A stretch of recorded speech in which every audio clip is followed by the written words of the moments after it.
Olá, irmãos, bem-vindo a mais um vídeo. E nesse vídeo eu quero falar exatamente sobre esse título que está na tela: O Lamento do Altíssimo Yahweh.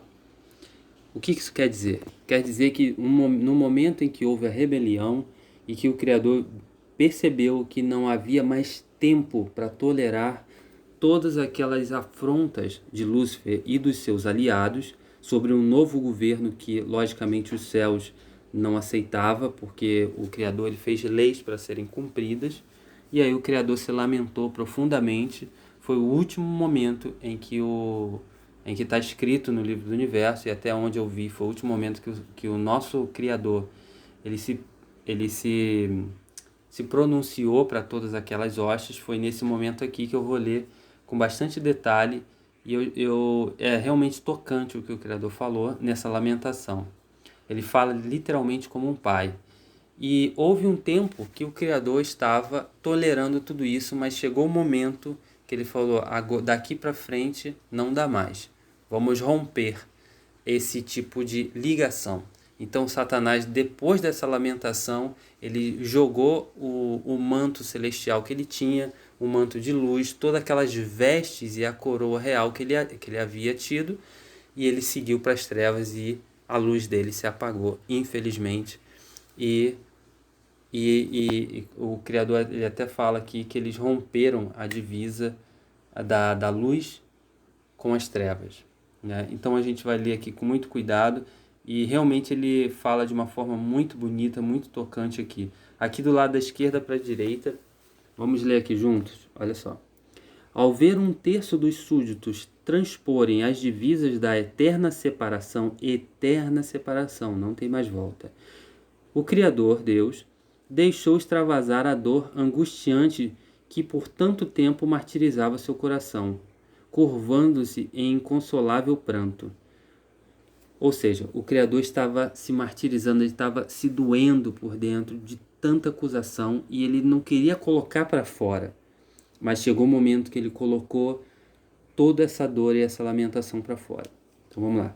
Contemplando seus filhos rebeldes, ergueu a voz numa lamentação dolorosa. Assim ele disse: meus filhos, já não posso chamá-los assim. Queria tanto tê-los em meus braços, lembro-me quando os formei com carinho. Vocês surgiram felizes e perfeitos, em acordes de esperança em eterna harmonia. Vivi para vocês, cobrindo-os de alegria e poder. Vocês foram a minha alegria. Por que seus corações mudaram tanto? O que mais poderia eu ter feito para fazê-los permanecer comigo? Hoje minha alma sangra em dor pela separação eterna. Como olharei para os lugares vazios, onde tantas vezes jubilantes ergueram as vozes em hosanas festivas, sem me vir à mente um misto de da felicidade e dor. Saudade infinita já invade o meu ser, e sei que será eterna. Hoje o meu coração rompeu e quebrou-se. As cicatrizes carregarei para sempre.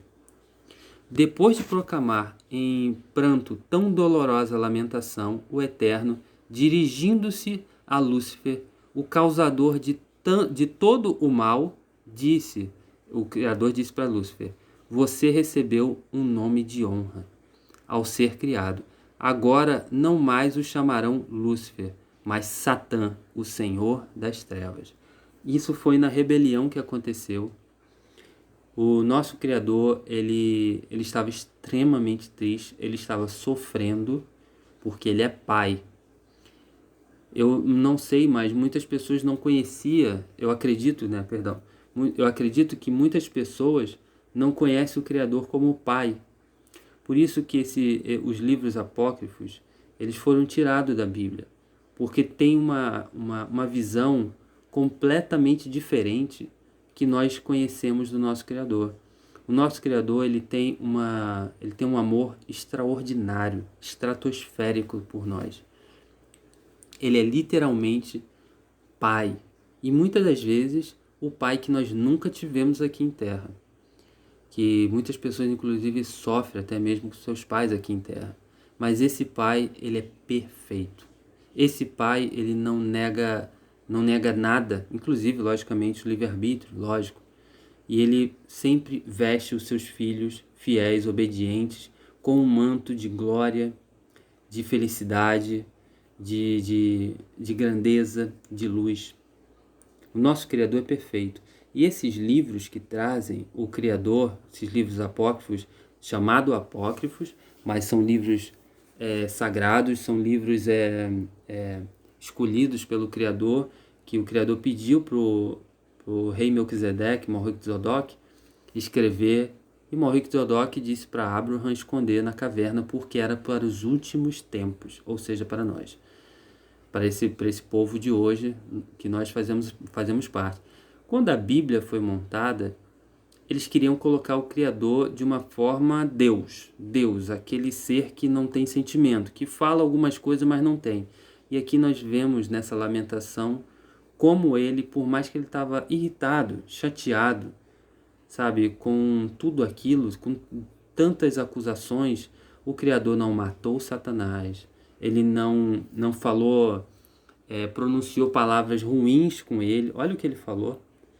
Deu para notar todas essas palavras aqui, como amoroso foi o nosso Criador, louvado seja Ele para sempre. Então, nesse momento, a gente vê o Criador tranquilo, o Criador com dor. No livro não fala que ele chorou, mas o Criador sim chora. Para muitas pessoas que não sabem, se eu não me engano é o livro de Jazar, que eu vou trazer aqui também, fala que o Criador ele chora, e esse choro é refletido como a chuva na terra. Toda vez que a gente vê a chuva caindo nessa terra, na nossa terra, é o choro do nosso Criador. Assim está escrito: o Criador chora sobre a terra e dá a colheita. O choro do Criador é a chuva. A chuva é o choro do nosso Criador. Enfim, esses livros, infelizmente, eles foram ocultos para poder literalmente ocultar o Criador como ele é, Pai. E quem trouxe a ideia de um Deus, mas que não era Deus, e sim Pai amoroso? O nosso Salvador Yahushua. Porque o Criador enviou o nosso Salvador para dar testemunho do nosso Pai eterno. Inclusive o Salvador, ele falava muito assim, ensinava os seus discípulos e todos aqueles que queriam escutá-lo, chamar o Criador de Pai. Não era de Deus, não era de Senhor, não era de nada, era de Pai. Pai nosso que estás no céu, santificado seja o quê? O seu nome. Olha a importância do nome. Venha a nós o seu reino. O reino dele realmente foi trazido para cá pelo nosso Salvador. O Salvador trouxe o reino para baixo. Ele trouxe a visão do reino. E literalmente o novo céu e nova terra desce, vem para essa terra. Realmente que venha venha a nós o seu reino. E assim por diante. A oração do Pai Nosso. Ele mesmo falava assim, sede perfeito como o vosso Pai é, chamando o Criador de Pai. Nosso Salvador chamando o Criador de Pai. E todo mundo se espantava, porque, inclusive, na Velha Aliança, os profetas antigos não chamavam o Criador de Pai, chamavam ele de meu Criador Todo-Poderoso, Deus, como está escrito lá, Deus, Senhor e tudo mais. Mas chamava ele pelo nome, Yahweh Tsevaot, Deus dos Exércitos, ou somente Yau, como o leão, como o bebê, como os animais falam. Porque esse nome não era o culto dos hebreus, é o culto de nós hoje. Mas aqui está sendo revelado, está escrito na última letra ali, na última palavra ali, Yau. E isso está testificado na natureza. A natureza é uma assinatura do Criador, assinatura de confirmação da sua palavra, da sua grandeza. E a assinatura do seu nome está na boca dos animais e do bebê de peito, assim como está escrito. Eu vou trazer um vídeo falando sobre o nome, vai ficar bem mais elaborado. Vou trazer os hebreus chamando o Criador pelo nome, para ninguém ter mais dúvidas também. Então, o nosso Salvador sempre trouxe isso. Inclusive, quando ele foi falar assim, eu venho do meu Pai, que está nos céus, que é o vosso Pai também, mas não conheceis. E os escribas, os fariseus e os saduceus, os senhores da lei, ou seja, sempre estando ligados somente em lei e não no amor, eles falavam assim: quem é o seu pai? Quem é o seu pai? Nem sabia, mas o Criador, o Salvador Yahushua, trouxe o nosso Eterno como Pai.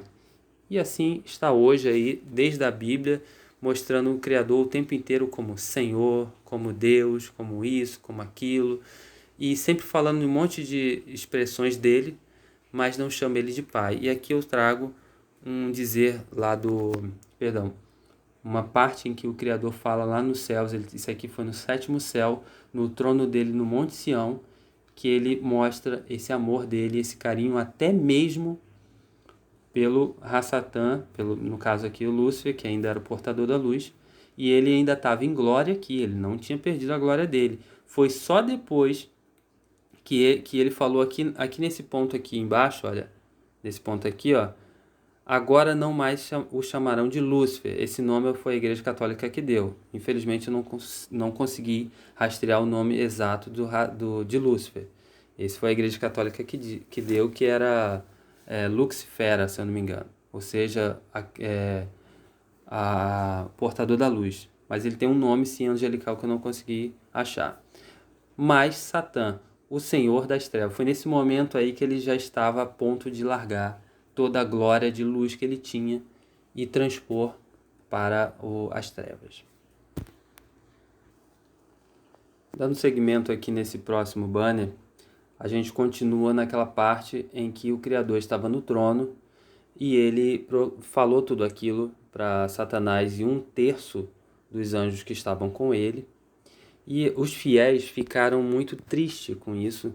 Está escrito que eles começaram a lamentar profundamente pela dor que o Criador tinha expressado. E aí, seguindo, ele fez o seguinte: ele ficou em silêncio. Naquele momento, o Satanás ele desceu.